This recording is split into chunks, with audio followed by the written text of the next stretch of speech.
we need to look simultaneously at the political processes that are taking place in Latin America, but also at the desire for change in the population at large,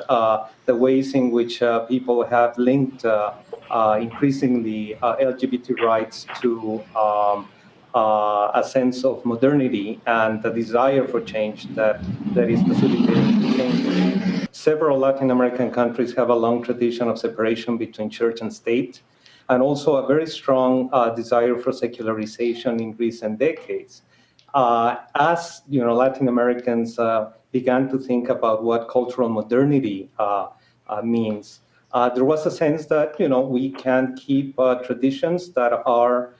related to what is seen as fundamentally Latin American culture, but that there's no need to keep some of the more old-fashioned values that are associated with machismo. And so, for instance, in the piece I mentioned how when I did research in Mexico, in Guadalajara, in an urban area in the 1990s, I found particularly a young generation of Mexicans who had a very strong desire for change and for not being like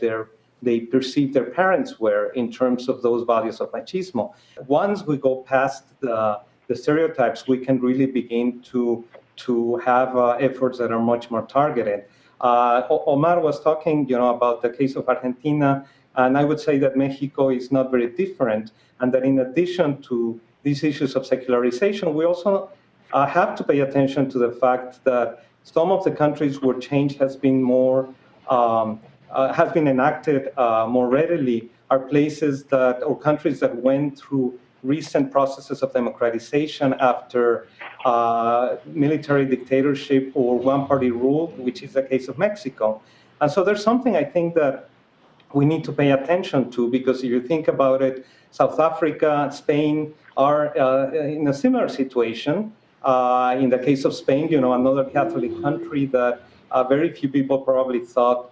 would move in the direction of same-sex marriage, but as part of the democratization that followed the dictatorship there, it became a reality. I agree with the other speakers that all of those issues need to be considered, along with the kind of pragmatic decisions that Catholics and other religious people make,